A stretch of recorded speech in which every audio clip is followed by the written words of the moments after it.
Ассаламу алейкум ва рахматуллахи ва баракатуху.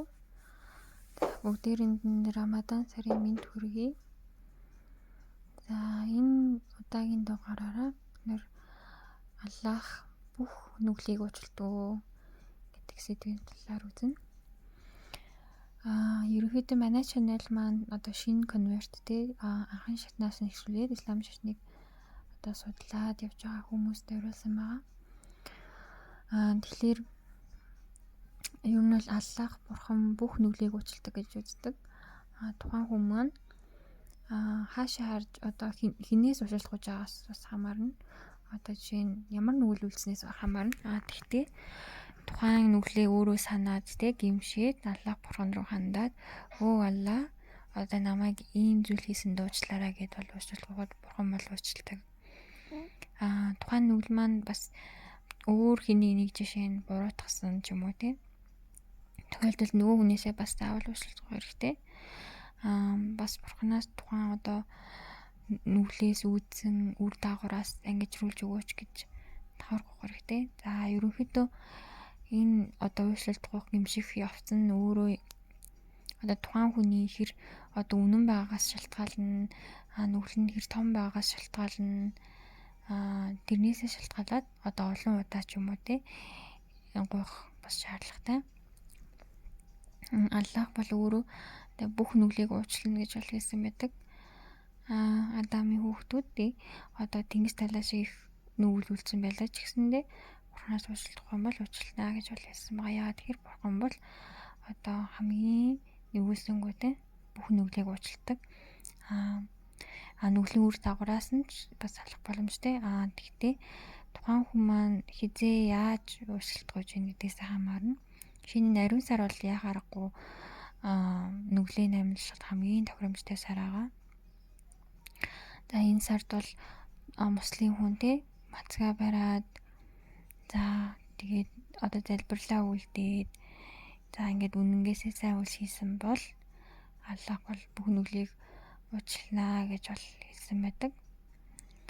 За өмнө нь өөр шашинтай байсан ч юм уу тэр хүмүүс маань одоо тухайн шашингийн ямар нэгэн одоо өөрсдийн тэр нөгөө шашингийнх нь бургатаас уучлалт гуйгаад нүглөө байгаагүй гэдэг. Тэр нь болохоор мэдээж ойлгомжтой. Аллах бурхан ганцхан одоо жигэн бурхан л уучлж чадна. Тэгэхээр хүмүүстэй нүглийн амжилтаарай гэж зөвлөх байна.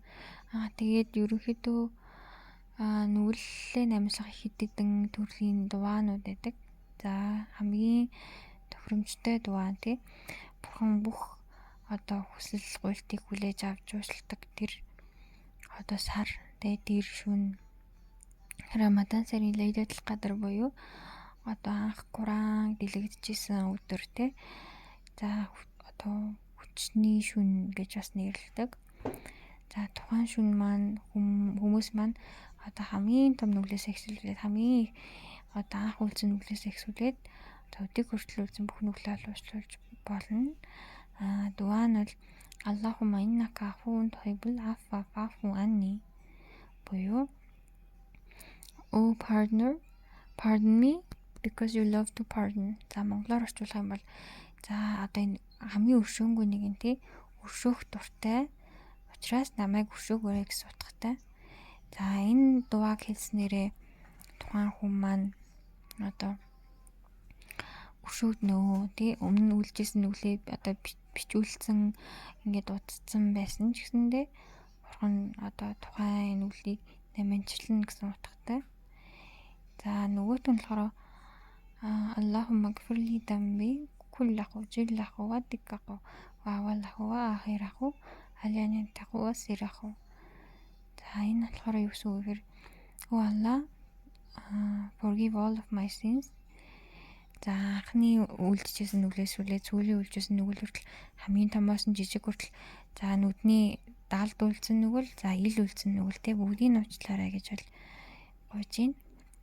За нөгөөд нь болохоор Аллахумма гфир лил муслимина вал муслиминат вал муъминина вал муъминат Аллах я минхум вал аммат. За энэ болохоор бүх муслим хүмүүсийн өмнөөс нь уучлалт гуйж байна. За өмнө нь амьдарч байсан муслим те насварсан муслим, за амьд муслим бүх хүмүүсийн өмнөөс уучлалгүйгээр зөрүүлээд тэр хүмүүсийн одоо уучлагдж байгаа тэр шагналыг бас өөртөөрөө хаах боломжтой. За энэхүү дугаануудыг би YouTube-ийн коммент секцэд бичээд өгнө. Тэгэхээр та бүхэн зээжлээд энэхүү одоо дугаануудаар Бурханаас уучлах боломжтой. За Рамадан сараар бацаг бариад за бүх нүглийн уучлалт болно бас хаж мөргөл үлддэг. За тэр нь болохоор муслим хүний 5 хийх ёстой зүйлийн нэг гэдэг. Хэрвээ танд эрүүл мэндийн боломж болон одоо санхүүгийн боломж нь байх юм бол за хаж мөргөл бол үлдэж болно. Тийм бол тухайн хүн дөнгөж төрсөн хүүхчиг за нүгэлгүй болно гэж үздэг байгаа. За Бурханы одоо намынчилж уучлалтыг нэрнүүд байдаг. За хамгийн одоо тэгээ өршөөх намынчилдаг бүх нүглийг ингээд алга болгодог нэр бол Афу буюу одоо намынчилж уучлах, уучлж өршөөдөг тэрхүү нэр Афу гэж дуудаж болно. За өөрөөр хэлбэл та я Афу тий Аллахумма иннака афуун тухибл афу ани гэж дуудаж энэ дугааг хэлж болно. За нөгөөх нь болохоор Ал-Гаффар, Ат-Тавваб. За Ат-Тавваб гэдэг нэр маань болохоор тухайн хүн одоо нүгэл үлдээд, гимшээд тухайн одоо үйлдэлээ дахиж хийхгүйгээд Бурхан руу гимшигтэй хэрэгэлдэг нэр байгаа. За энэ нэртэй холбоотой дугаа гэх юм бол Rabbi firli wa tub alayya innaka antat tawwabur rahim тий. За намайг уучлаарай. Та бол одоо энэ гимшил хүлээж авдаг нэгэн тий. Rabbi firli wa tub alayya innaka antat tawwabur rahim. За Бурханаас өөр тэгж гимшил хүлээж авах нэгэн байхгүй. За бид нэр өөр хин нэгэн рүү тэгж гимшээд нүглээ намынчлаад уучлагдаж чадахгүй гэсэн утгатай. За өөр нэг нь Ал-Гаффар, Ал-Гафур гэд хоёулаа бол хамгийн одоо уушламтай тий гэсэн утгатай. За өөрөөр хэлэх юм бол энэхүү нэрүүд бандыг том нүгэл, жижиг нүглээс хамаарат одоо хэрэглэгдэж болно. Ал-Гаффар, Ал-Гафур гэдэг юм бол ерөнхийдөө хамгийн уучламтай буюу одоо таныг хамгийн уучлах тэр нэг хэлдэг ахны. За та бүхэн ерөнхийдөө нүглийн намжлагын давуу талыг бол гайхаж байгаа хүн нүглээсээ салаад ямар үр ашигтай юм бэ? За нүглийн намжлал гэдэг маань өөрөө ерөнхийдөө барцтаасаа салж ийн гэсэн үг. За нүгэл нь уушлагдсан хүн рүү тэ сайн юм бол татагдана тэ. Бурханаас зөрүүлээд сайн авах боломжтой. Нүгэл нь овоорсон хүний зүрх нь хатуурдаг тэ. Амьдрал нь хэцүү болдог. Ингээд одоо энэ дүния буюу энэ амьдрал ингээд дарагдаж одоо хүндэрдэг тэ. Тиймэрхүү асуудлууд бол байдаг. Тэгэхээр нүглээ заавалч үтэй өдөр болгон намжлж болно. За манай сүүлийн элчийн саллаллаху алейхи вассалам за өдөр дор хаяж 70 удаа истигфар хийдэг гэсэн. За тэр нь болохоор Бурханаас уучлалт гуйхад дуа астагфируллах тий. Астагфируллах гэд бол өдөр дор хаяж 70 удаа алгуудаг байсан.